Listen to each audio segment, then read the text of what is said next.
اعوذ بالله من الشیطان الرجیم. بسم الله الرحمن الرحیم. الحمد لله، الصلاة والسلام على رسول الله وعلى آله وأصحابه، ثم أما بعد. السلام علیکم و رحمت الله و برکاته برادران و خواهران و بینندگان و شنوندگان محترم. الحمدلله که ما و شما از کتابی بیدان از علم صرف 9 درس گرفتیم. ها را باشد درس دهم را از صرف از کتاب از گراماتیک زبان عربی از کتابی بیدان درس دهم را به سمع شما خواهیم رسانید. درس دهم ما و شما موضوعش مجهول فعل مضارع هست. درس گذشته درس نهم ما و شما معلوم فعل مضارع را گرفتیم که معلوم فعل مضارع یا مجهول فعل مضارع 14 صیغه دارند و این 14 صیغه می باشد، این 14 مثال می باشد و اینها به 3 قسم تقسیم می شود که حالا در این کتاب اینها را خواهیم خواند و گذشته هم اینها را خوانده بودیم این تقسیمات را. اما اینجا حرکت هایی را که می بینید که در حرف های مضارعت حرکت ندارد اینها را بنده گرفتم و همچنین ما قبل آخر حرف ر را بینید حرکت ندارد. به خاطر چی؟ به خاطر که این حرکت ها را بنده گرفتم تا اینکه فعل معلوم رو مجهول بکنیم. پس مجهول را ما 2 کار میکنیم. در حرف ر یک حرکت گذاری میکنیم، حرکتش رو تغییر میدیم و در حرف یا یک حرف مضارعت ده یک حرکت دیگر تغییر وارد میکنیم. اکنون بیایید صاحب کتاب رو میبینیم که برای ما و شما چی معلومات در این باره میدهد. صاحب کتاب میگوید که مجهول فعل مضارع. ببینید اینجا مجهول فعل مضارع هست، یعنی صفحه 23 ده. از صفحه 23 از همین کتاب هر کسی داشته باشد شروع می شود. مجهول فعل مضارع. صاحب کتاب میگوید که اگر خواهی که معلوم فعل مضارع را مجهول کنی ما قبل آخر را فتح کن و حرف مضارعت را ضم کن. اکنون چند مثال بنویسیم تا اینکه این گپ را تطبیق بکنیم چطوری که در فعل ماضی این کار را کرده بودیم. ببینید ما مثلا میخواهیم که ضرب را معذرت میخوام یاد، زیرا که ما در فعل مضارع در کار است. یضربو فعل یضربو را و فعل یستخرجو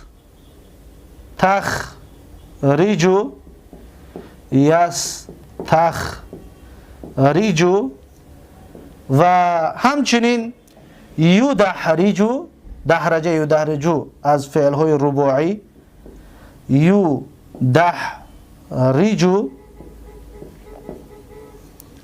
یدحرجو و همچنین یدحرجو و یعلمو.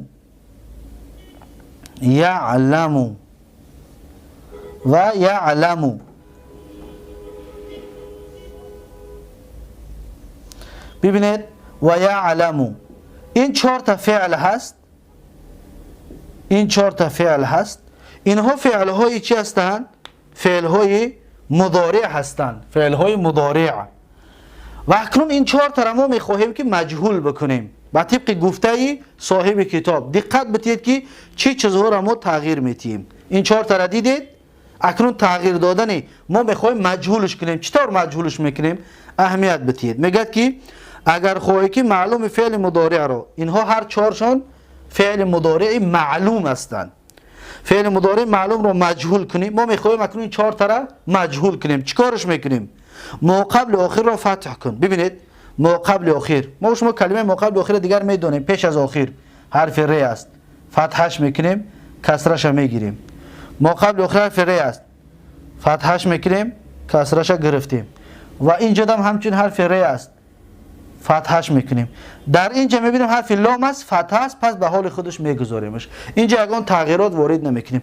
اگر که فتحه باشد، کسره باشد، فتحش میکنیم.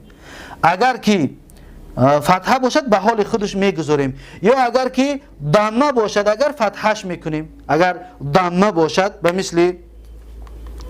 مثل مثلا که سونو. ببینید یحسنو یحسنو. اکنون دقت بتید که در یحسنو ما قبل آخر سین است، اینجا ضمه است. ببینید ما قبل آخر میگه فتح میکنیم، اکنون این را ضمهش میگیریم، در جاش چی میمونیم؟ در جاش ضمه میمونیم.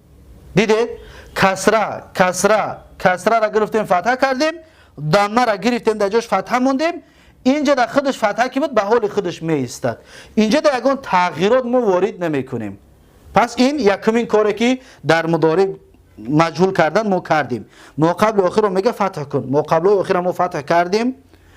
و حرف مضارعات رو دم کن. حرف مضارعات ما گفتیم 4 تا است نه؟ انیتو، الف و نون و یا و ت که در اول این کلمه ها این 4 تا حرف شما میبینید. و همچنین در اینجا حرف مضارعات رو میبینید در اول این 5 تا کلمه آوردگیمون. اکنون میگه حرف مضارعات رو دم کن. ببینید یضربو بالا یاده حرف مضارعات چه؟ فتحه است. این را میگیریم در جاش چی میمونیم؟ ضمه. یستخرجو در اینجا فتحه است، فتحه را میگیریم چی میمونیم؟ ضمه. یحسنو فتحه که بود، فتحه را میگیریم چی میگیریمش؟ ضمه. اکنون در اینجا یدحرجو یا خودش ضمه دارد، چی کارش میکنیم؟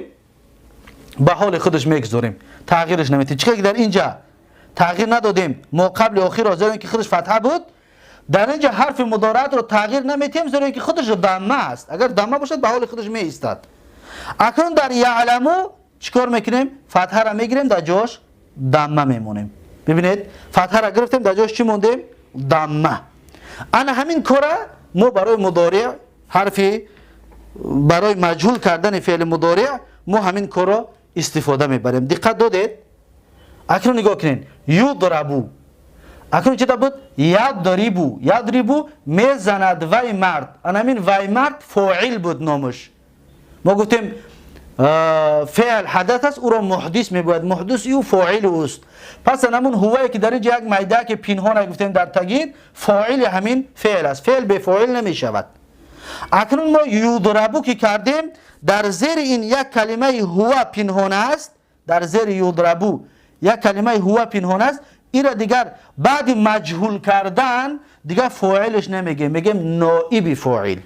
پس اینها اینجا نائب فاعل پنهان است، این الف نائب فاعل است، این واو نائب فاعل است، اینجا در نائب فاعل پنهان است، این الف نائب فاعل است، این نون نائب فاعل. همین طور اینها همه چی هستند؟ این در اینجا انا نائب فاعل است، پنهان است در تعیین. نحنو در اینجا پنهان است بعد مجهول کردن، پنهان است فاعل نائب فاعلش. فهمو؟ وقتی که ما فعل مجهول میکنیم بعد او فاعل نمی آید، نائب فاعل می آید. اکنون این کلمه ها دیگر برای ما در کار نیست، اینها را تازه میکنیم و درس امروزه همون را دوام میتیم. خب چی میگوید؟ میگوید که یک بار دیگر همین قاعده را میخونیم، قاعده را در سرتون جا کنید.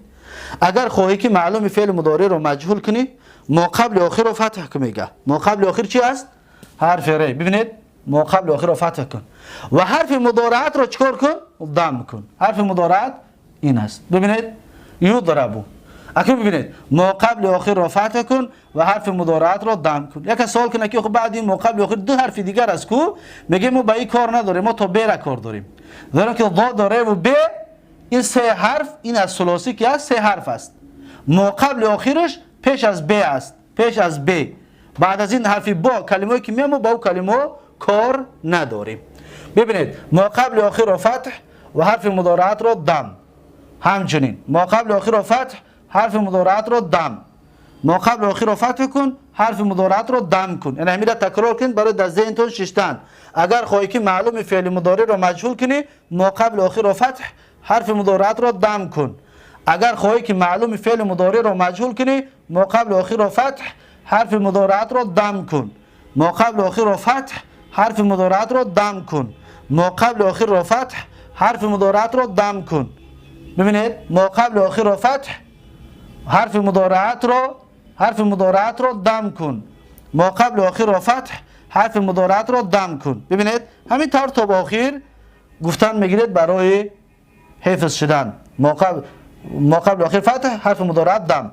ما قبل آخر فتح، حرف مضارعات دم. ببینید حالا ما فعل مضارع رو مجهول کردیم، 14 صیغه اکنون مجهول شد. اکنون چطور گفتیم بعد از مجهول بعدی ضمیرایی که میاد دیگر اون فاعل نیست، و چی هست؟ نایب فاعل. اما در فعل معلوم اونهایی که ضمیرایی که اونها رو میگن فاعل. اونها چی هستن؟ فاعل. همه اینها بعد فاعل میشن. اکنون حاضر جل اینها فاعل نیستند و چی هستن؟ نایب فاعل. صاحب کتاب میگه تا یضربو شود مجهول فعل مضارع رو نیز 14 مثال است. ببینید تا یضربو اینجا یضربو بود، ما قبل آخر آفت حرف مضارعات رو دم کردیم شد یضربو شد. انا اکنون یضربو بعد از این میگه مجهول فعل مضارع رو نیز 14 مثال است. 3 تا 6 تا 9 تا 12 تا قطعین 2 تا 14 تا مثال است. به 3 قسم تقسیم میشه. چطوری که صاحب کتاب این رو همچنین بیان میکند، میگوید که 6 غایب را بود و 6 مخاطب را بود و 2 حکایت نفس را بود. 6 تا برای غایب است و 6 تا برای مخاطب است و 2 تا برای حکایت نفس است، برای متکلم است. یعنی اون 6 که غایب را بود 3 مذکر را بود و 3 مؤنث را بود. 6 تای غایب این 3 تاش برای مذکر هست و این 3 تا دیگرش برای مؤنث هست. 3 تا برای مذکر، 3 تا برای مؤنث. اون 3 که مذکر را بود اکنون از اینجا توضیح دادن شروع میکند. میگه اون 3 تا که برای مذکر هست اون چیکار میکند؟ میگه که یضربو. ببینید یضربو رو ترجمهش چیه؟ صاحب کتاب بدون میگه زده میشود وی مرد در زمان آینده سیغه واحد مذکر غایب مجهول فعل مضارع. یضربو زده میشود وی مرد. اکنون دقت دید، زده میشود رو ما از کلمه ضاد داره و ب گرفتیم، در زمان آینده را از این حرف مضارعات گرفتیم. اکنون وی مرد در کجا هست؟ یعنی نایب فاعل، یعنی که فعل مجهول که هست نایب فاعل اون کجا ده هست؟ ما میگیم که در اینجا یک هو پنهان است در تگ این. انا همون هو نایب فاعل است، وی مرد انا همون هو است. زده میشود وی مرد را در زمان آینده. خب این یکمش بود. دوم یضربانی زده میشوند ویها، زده میشوند ایشان 2 مرد در زمان آینده صیغه تثنیه مذکر غایبین مجهول فعل مضارع. ببینید زده میشوند ایشان 2 مرد، یعنی ویها 2 مرد. اکنون 2 مرد رو از چی گرفتیم؟ از این الف. و زده میشوند رو از این ضا داره و ب، و در زمان آینده را از حرف مضارعات که اینها را دیگر تکرار نمیکنیم، دیگر شما خودتون این را در ذهنتون داشته باشید. خب اینجا 2 مرد زده میشن 2 مرد. اکنون این چی شد؟ نایب فاعل، زیرا که این فعل مجهول است. بعد فعل مجهول فاعل نمیاد و نایب فاعل میآید. یضربون جمع مذکر غایب. چی میگوید؟ میگوید زده میشوند ایشان همه مردان در زمان آینده صیغه جمع مذکر غایبین مجهول فعل مضارع. زده میشوند ایشان همه مردان در زمان آینده. این نون گفتیم علامت رفع است. این واو چی است؟ ویها مردها. همین واو گرفتیم که ویها مردها. این الف برای چی است؟ یعنی که اینها رو در ذهنتون همیشه داشته باشید، تکرار کنید تا اینکه در ذهنتون خوب بشیند. اکنون بعد از این میگه که اون 3 که مؤنث را بود. اکنون 3 تا مؤنث نمیگذاریم، 3 تا مذکر خلاص که کردیم 3 تا مؤنث رو میگیریم. میگه اون 3 که مؤنث را بود تضربو. ببینید تضربو ترجمهش چی میشود؟ زده میشود وی زن در زمان آینده صیغه واحده مؤنث غایبه مجهول فعل مضارع. زده میشود وی زن، زده میشود. خوب از این 3 حرف گرفتیم، در زمان آینده را از این حرف مضارعات گرفتیم. وی زن در کجا هست؟ کی جواب میگوید؟ وی زن در کجا است؟ زیرا که ما باید هر یک کاری که میکنیم باید بدونیم چیکار کردیم. وی زن در کجا است؟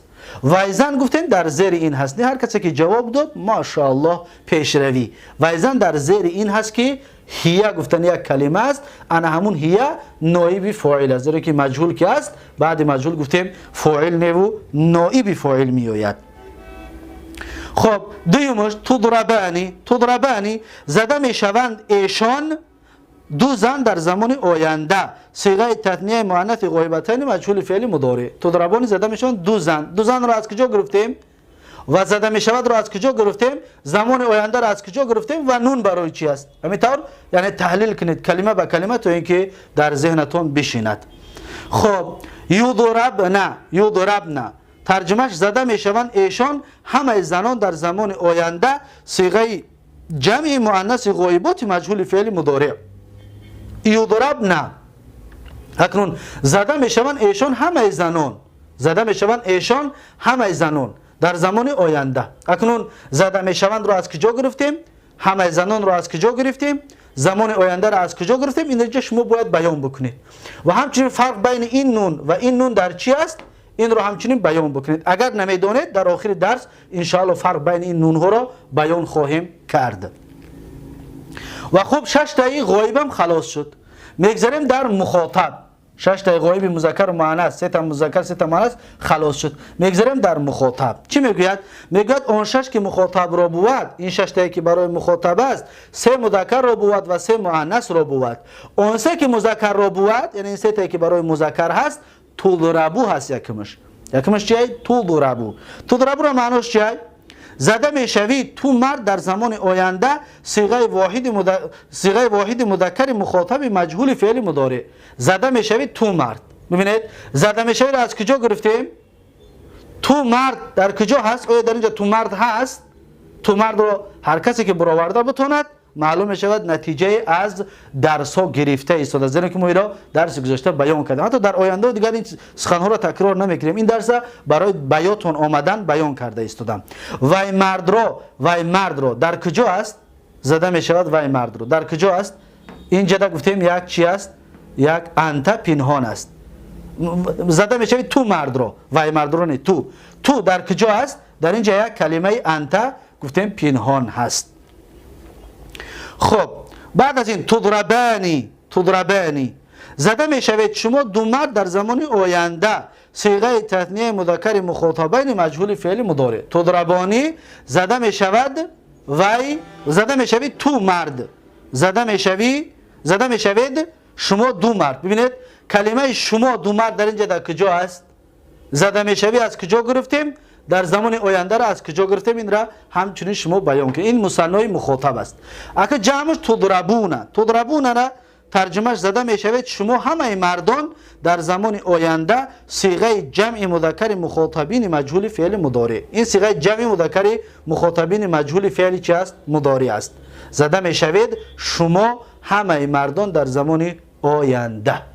خب سه تا مذکر مخاطب با آخر رسید.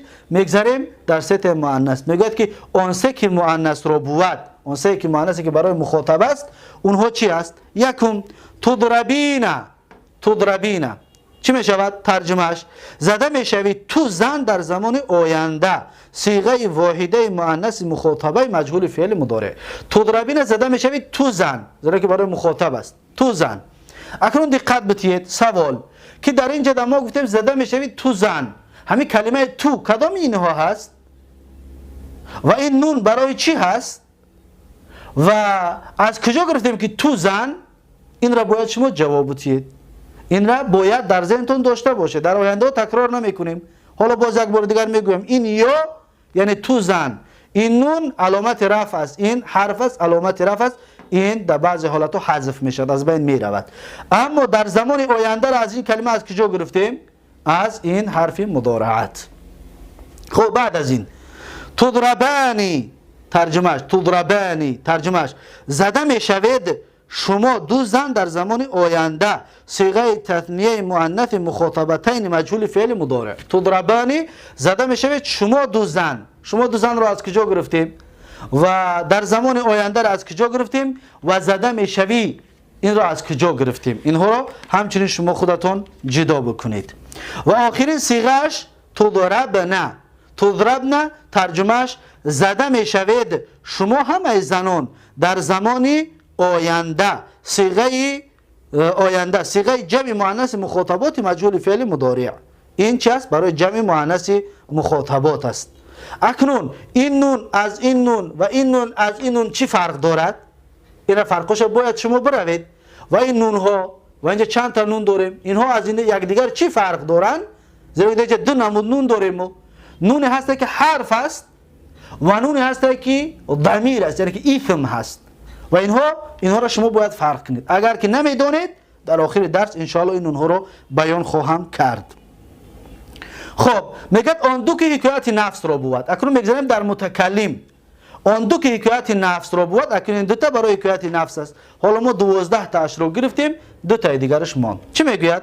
صاحب کتاب میگوید که او ربو مجهول است، نه او ربو. چی میگوید؟ زده میشوم من مرد یا زن در زمان آینده صیغه واحد متکلم مجهول فعل مضارع.